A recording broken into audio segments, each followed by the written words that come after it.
From a network of highly secure, top secret locations across South Texas, this is the Spurs Insider, the podcast that was supposed to be going through a rebuilding year, but might just be sneaking up on some people. I am your host, Mike Finger, joined as always by Express News sports editor Nick Talbot and beat writers Tom Orsborn and Jeff McDonald, talking about a team that has won 6 of its last 9 and might just be in the race, like just about everybody else in the Western Conference is, for a play-in spot. What is happening with this team, Tom Orsborn?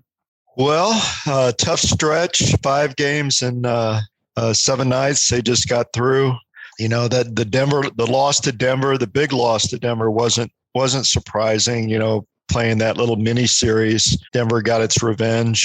You know, they've won 6 of 9. You know, ever since that Boston game, Jakob Poeltl tells us that they've had a different mentality. They gained a lot of confidence, he said, from that win and the early wins in that 4-game winning streak, and they've got kind of a killer mentality now, killer instinct mentality. And what he means by that is just that, you know, he thinks they finally figured out, you know, if you get a lead on a team, keep your foot on their neck and you know, don't blow it like they've been known to do.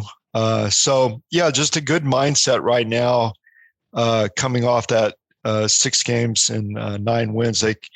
They close up the homestand against Charlotte Wednesday night, and then they've got 11 of the next 14 on the road, including that grueling 6-game stretch that takes them to the East Coast, Toronto, New York, Philly, Boston. So yeah, they got to get wins while they can. They've got 4 games out west beginning Friday, Utah, Sacramento, and 2 games in LA. So yeah, we'll see how they do on this really tough 11 of 14 on the road stretch coming up. That seems like pretty violent imagery for such a nice Austrian kid to employ. Stepping on necks and becoming killers. That doesn't seem right. It's not for very. our Spurs. It's not very Sound of Music-ish. No, it's not. It's not. And I'm hesitant to. The stepping on necks was my imagery, so I got to be fair to Jakob. Yeah, that makes much more sense. But he did talk killer. He did talk killer instinct. I see. I'm hesitant to ask for any kind of forecasting from this group, considering the way the podcast saw the trip to Portland and Golden State going a couple of weeks ago. But you know, is this the point in the season where yes, the 6 out of 9 is great and is showing progress, but was this a blip on the radar, or is this something that is sustainable when this road stretch that Tom referred to earlier comes up? Well, it's going to be tough, isn't it? I mean, 11 to 14 is a lot of games on the road, and it's a lot of games against really good teams in your conference. Like if you just look at the stretch coming up, Utah, Sacramento's maybe the one you could get, but Utah, Sacramento, both LA teams, with one of those LA teams on a back-to-back. You know, I just don't see a lot of obvious wins in there. You know, they're on this in the stretch to come. They're kind of in that area where they could play really well and lose a lot of games. So that's kind of where they are, I think. The pieces that have been fallen into place during this brief, maybe flash in the pan run of success they've had. We've talked on previous podcasts about when will Derek White look more like the Derek White of previous seasons. And he seems to be the guy that has, if not been the leader during this stretch, he's been a big key to, you know, winning 6 games out of 9. Anybody else that sticks out? Does anybody want to kind of elaborate on what has come together for young Derek White? Well, they have a ton of guys playing well, which I guess would be characteristic of a team that's winning more games than is losing. Derek's kind of the, you know, take the term from last week, he's ahead of the snake right now for them. But Jakob Poeltl's been playing just out of his mind on the offensive boards, especially. DeJounte Murray's, you know, putting up triple doubles. So those 3 guys, and it was interesting that Pop after the victory over New Orleans singled out those three as I kind of joked it's sort of the new big three, Derek, DeJounte, and Jakob. I mean, it doesn't really strike fear into the hearts of the Western Conference favorites, but Pop's point was that those guys really have to play well for the Spurs to have a chance on a night-to-night basis. And if they're playing really well, as they have during this stretch, the Spurs have a chance to put some wins together. The younger guys, those are the guys that have been here the longest, those three guys. So the younger guys, they'll have spurts here and there, but they really rely on that quote-unquote big three to sort of be the backbone of whatever they accomplish. And if two of those three are playing well, you have a shot. If all three are playing great, then you have a really good shot. And lately, they've been getting a lot out of those three guys. And there's been pieces of, Keldon Johnson and like, not to bring up a guy we've probably focused on too much lately, but Lonnie Walker has had his moments and still remains sort of enigmatic, I suppose. He's got a little degree of consistency. Yeah. Yeah. So, Jeff's right that there's been when a team wins more than it loses, which the Spurs has done recently, it's not just because of one guy. It seems like everything is sort of coming together. But I just wonder, big picture wise, has the way the last couple of weeks has gone, has that changed kind of your thoughts about what the rest of the season is going to be, or what the focus or goal of this supposed rebuilding year is going to be? Do you think more? I think Tom had led his notebook this week, a couple of days ago, if not yesterday, on the team actually looking at the standings again. Obviously, this isn't a season to look at the standings or to care about playoff bursts or whatever, but does that become a bigger part of the year now that it's at least in sight? I think at the recording of this podcast, they're only a half game out of the 10th spot and really only 4 out of the 6th spot. I mean, what do you guys think about that? Yeah, I think they've won 6 of 9. They're feeling pretty good. You peek at the standings and you see, whoa, it's really, as Derek said, it's really bunched up. And, maybe that play-in spot is a goal, a legitimate goal, considering who they're competing against. I think that's wonderful for them. It keeps that mentality of we're going to, winning is important to this franchise. You always want to win under Pop. And, as much as fans think tank, that's a good goal. That's a good goal for them to make that play-in tournament. And it'll push them, on a night-to-night basis, and just gives them something to shoot for. This is not picking on anybody in particular. I totally understand the conflicted emotions, the conflicted even opinions that you might have if you're the fan of any team. But on one hand, you have people saying, maybe this team finally should tank and start over and try to get that top pick. And that sounds great in theory. Like, I totally get that.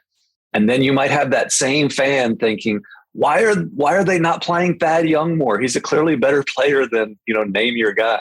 And because tanking is hard and it's brutal to sit through a season where you're watching a team lose over and over again. And so that's just, again, that's not picking on anybody, but,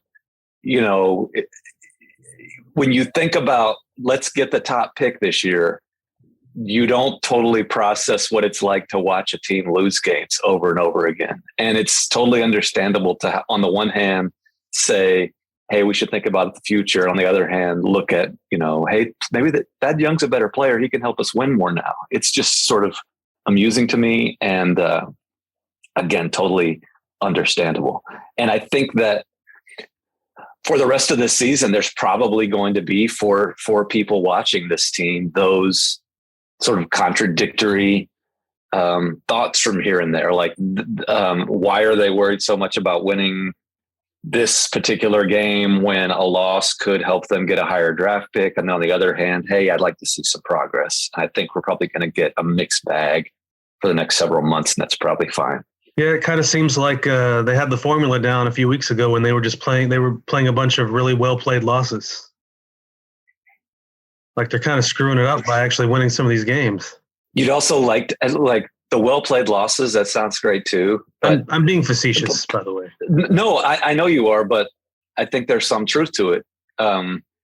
That was fine for a while, but then you want these guys, whether it's DeJounte Murray, Derek White, Keldon Johnson, Jakob Poeltl, whoever, to be rewarded for that progress, to be rewarded for playing well every now and then, to learn how to win. Like that's a step too.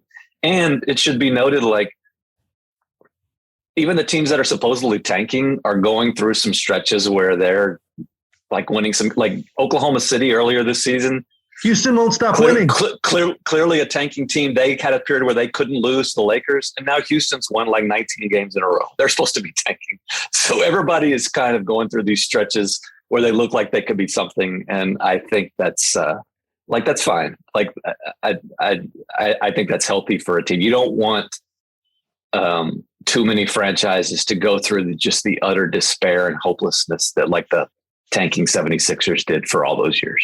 Just not in the Spurs mentality, though. I think I read a really good piece in the Express News about the Spurs culture by someone on this podcast, Jeff McDonald, and I think that ties into their, it's just their mentality. They don't think tanking. I don't think DeJounte Murray and those guys they just weren't brought up that way. They just want to win and be, like you said, be rewarded for their efforts. And I think the point is, that was a great job by Jeff. But I don't think if you went into any locker room in the league, I don't think anybody thinks tanking. That's not unique to the Spurs. GMs try it. But I don't even you go back to the Brett Brown years in Philadelphia. He wasn't trying to tank. Those players were trying to win. Like I'm not sure what this group of Spurs could do to actually tank. Like who do you want to not play? Yeah, right. This is a straw man argument. Like you're right. Clearly pulled this out of thin air. No one is advocating this. I'm just saying that it's just not in the franchise DNA under Pop. I mean, it's just they get more benefits culture wise and attitude wise and growth wise from always wanting to win. We're arguing as a straw man. No, I don't think anyone out there is saying tank. And I don't think any team is. I was just kind of pointing out that in a year like this, and we've talked about this in the podcast before, there are sort of, to use the word again, kind of contradictory goals and thoughts going through the mind of the people watching the team, following the team throughout the year, because you're going to see some steps forward. You're going to see some moments where, hey, they're only a half game out of the play-in game. The play-in game would be great. And then you could tune into, college basketball and see the next big thing, the Chet Holmgren, Paolo Banchero, the top draft picks they could be getting. You're just making up names now? Those are characters from Elmore Leonard novels, I believe, or like the top two players in college basketball. Does Jeff know? The great thing about the play-in situation is, and we've talked about this previous years, you get into that play-in tournament, the seeds 7 through 10, and if you win, you get a playoff series, which is great. And the Spurs would love to have a series. The Spurs bean counters would love to have a playoff series because those things make money. And if you lose, you're in the lottery. Like you have at least a chance to get a top 3 pick. So it's kind of win-win. You think they really still count beans? Oh, I think so. I think legumes, all kinds of different. Do they count the vegetables. bean soup to nuts? I mean, it depends. What if it's a minestrone soup? There's beans in there, right? I don't know. Oh my Chef Boyardee. Tuscan, what is it? Sure. Tuscan wedding soup. That's good stuff, man. Yeah. I just want to point out that in addition to the fine story that Jeff wrote in the Express News this week, he's also valiantly fighting through, what is it? Fatigue. Did you say you're dealing with some incredible fatigue to record this podcast? I don't know. Is this a HIPAA? Can I HIPAA violation myself? I don't know. I think it'd be good for the Sure, people. why not? You could set an example to the listeners if they know that someone that they admire actually got boosted. Fine. I'll admit it. I was up until 4 a.m. drinking. I'm a little fatigued. A lot of whiskey. Because we have across the NBA, we have kind of an outbreak. I think we've had our first postponement of a game this year because of a COVID outbreak with the Chicago Bulls, accentuating the need for everyone to get boosted. And I got the booster yesterday afternoon, and it's that's good. It's good. Absolutely. Yeah, I'll be fine, but I would say I'm dragging a a right now. Well, it's just heroic and admirable for you to show up for this podcast. I'm basically Doc Ellis right now. Yes, Doc Ellis. Doc Ellis was at his finest, under certain circumstances. When he got boosted. Yeah. Not that Jeff McDonald is comparing anything in the booster shot to hallucinogenic drugs in any way. But if and that for the viewers out there, Google Doc Ellis, DOCK Ellis, the Pittsburgh Pirates. Quite a story of heroism on the pitching mound. Also, like the Michael Jordan flu game, this kind of reminds me of that. Jeff McDonald showing up and still contributing. Great stuff. What else has caught your eye, fellow panelist from the local Cagers over the past week of Spurs action? Oh boy, I think we covered it. I think we covered everything. You're sounding less and less heroic. not wanting to take the lead here. You had an opportunity to kind of step up, I guess, into the void. I don't know. We talked about a lot of stuff. They've been playing great defense in their wins. I think they're holding like a ton of teams under 100 points, which is difficult to do in the year of our Lord 2021 in the National Basketball Association. So that's something. Speaking of defense, and up there on the platform early in the year, I had mentioned a couple times to Jeff McDonald and Tom Orsborn that, I didn't understand the point of the KBD minutes, really. This was while everybody was healthy. Like, he seems like a nice guy to have on your team, but he's not part of the rebuilding process. He's not going to be part of the future. He's just kind of a role player. I was looking at the analytics stats. He's an analytic darling. Like, by far of the guys who are playing, the guys averaging 10 minutes a game, he has by far the highest defensive rating on the team. I never would have thought that, but that's why he plays, I guess. And it's not like he's taking minutes really from people who need them, but like I didn't realize that just watching games that the defense is that much better when he's on the floor, but it is, and that's why Pop likes him. I mean, like if he's taking minutes from Devin Vassell or, at some point, like Josh Primo needs more minutes once the G League is done. Like, you don't want to tie yourself to KBD. And if he's getting like 25 minutes a game, that seems a bit excessive. But for what he does, like, I totally can get why he's part of the rotation now. Like, he does have some value, and it just might not be obvious to people. Yeah, I would be. I mean, nothing against them, but I would be careful with the individual defensive rating and stuff. Sure. Those can get a little wonky. Sure. Like, I'm not. I don't think anyone would argue that he's their best defensive player, but no, that does. It illustrates his value, like you're saying. Yeah. The point of that stat really is the team plays good defense when he's on the floor. So there's something there. Also, is there do anything? You know how many minutes did KBD played against the New Orleans Pelicans, the most recent game? I sure don't. He played one. Was it an excellent defensive minute? Yeah, they won anyway somehow. Let's see what his plus minus. Let's see what his plus minus was.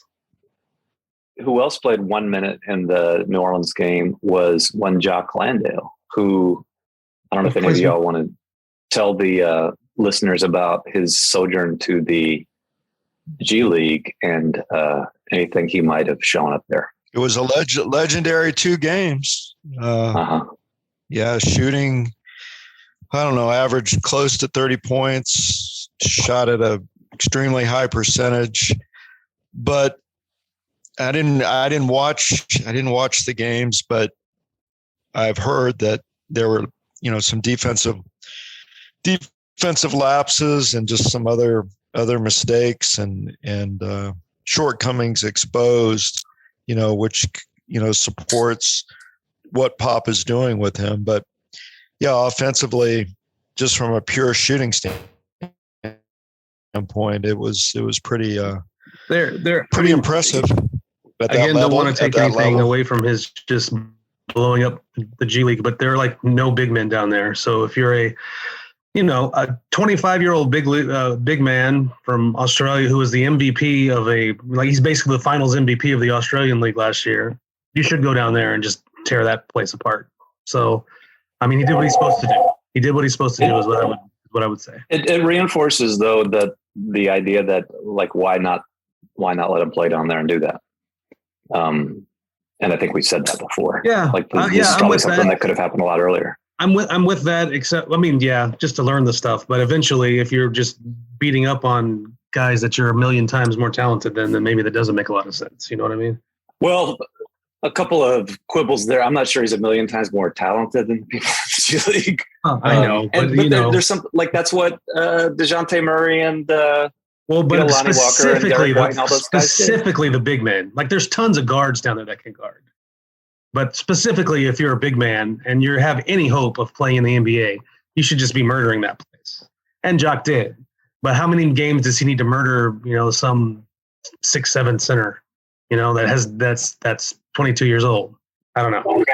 I'm not saying it's bad. I'm just saying it was a legitimate question. Like, there's a point in there where it's more diminishing returns to have him down there, I think. Is it if the choice is 8 minutes off the bench in the NBA or 28 just dominating people in the G League, what do you think he benefits more from? Yeah, you're right. No, I answer the question. You're right. I mean, if he's not going to play at all in the NBA, then it makes sense to go down. The main reason it makes sense for him to be in the G League is to learn the stuff that Tom was talking about. The system and the terminology and the schemes and just how the Spurs do things, because that's really where he's a professional. He's been a professional. He's a rookie, but he's an NBA rookie, but he's been a professional for years. So it's not like he doesn't know how to play basketball. It's just getting the specific Spurs stuff down. And that's what the G League is great for, because the Austin Spurs just run all the Spurs stuff. So to me, that's the main benefit that Jock has to be in the G League. And so, yeah, if the choice is that or basically not playing at the NBA level at all right now, then yeah, clearly going down to the G League and working out those kinks is a better a better route. Not a bad guy to have around, I guess, with Josh Primo too, for Josh to work with and pick and rolls, and I'm sure it has a benefit for Josh as well.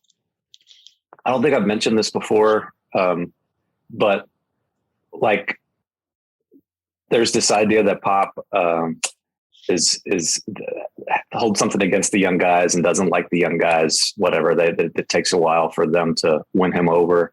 But in Japan at the Olympics this summer, I nearly said the Spurs. Team USA played Australia the day the Spurs didn't announce, the day the Spurs were reported to have signed Jock Landale.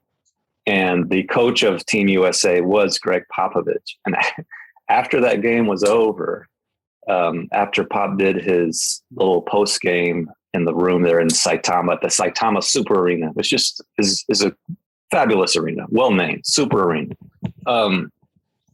Pop was walking off, and I walked over there to the side and asked him about what he thought of Jock Landale, the guy he just played. And he kind of said, that's why we signed him.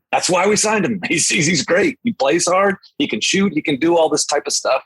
So, like, Pop is a Jock Landale fan and was from the very beginning. I just think it's part of Josh Primo going back to last year, Devin Vassell, it just takes a while for these young guys to work their way into the system. It's not like, the coach has something against these guys. The coach sees potential in just about everybody they brought in. It just takes a while.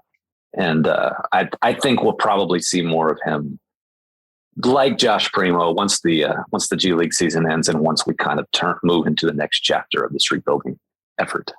No, that's a great point. Yeah. I mean, there's no, he's just got to, Jakob talked about that yesterday. It's just what young guys go through. Jakob mentioned his rookie year in Toronto. It was, he started, I went back and looked at it. He started out playing some heavy minutes, and then the rest of the way, he got very, very little playing time and had his little G League stint. So it's just what you got to go through. There's no animosity there. Why would there be animosity? It's what you got to go through. It's what you got to go through. It's what life's about. You want to take us home, Tom? Well, we could segue too with Derek White. I mean, what a great story. Going through a tough time, still trying to get healthy from his ankle injury, and look what he's doing now. It's just, it's just what you got to go through, adversity, and sometimes you go through it and you come out on the other side much better, right, Mike? I think that's true. One way to help get through it would be a lot of times when I'm feeling down, can't get through it, I like to surf my web browser on over to expressnews.com and just gain some perspective on the whole world, on my community, on the local Cagers. I think it's good to be informed. That helps me keep myself grounded, keep myself kind of present to know what's going on in the world. Expressnews.com, great place. Subscribe to the Spurs Nation newsletter. Read about the Spurs culture from Jeff McDonald. Partially curated, edited by the great Nick Talbot, who I'm not sure has mentioned one word during this podcast so far. Just want to check in with him right now, staying present, make sure that he's doing okay. Are you doing okay there, Nick? I think I'm just sleepier than Jeff, maybe. Also battling fatigue. You are long boosted though, correct, Nick? My fatigue's different though, because I just been playing I just got PS5 and been playing it way too late at night. So completely different from Jeff McDonald's fatigue.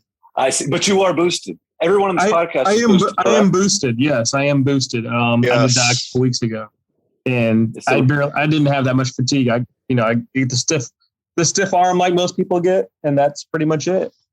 And I had zero symptoms, zero fever. A couple people I know got a fever, and it all passes so quickly. It's just really not even worth the discussion. It just goes away. It's not a big deal at all. One day, like a miracle, it goes away. Yes. Yes. It is the responsible thing to do. It's about taking care of each other and keeping it real. And that's what y'all should do. Until next week, we'll see you.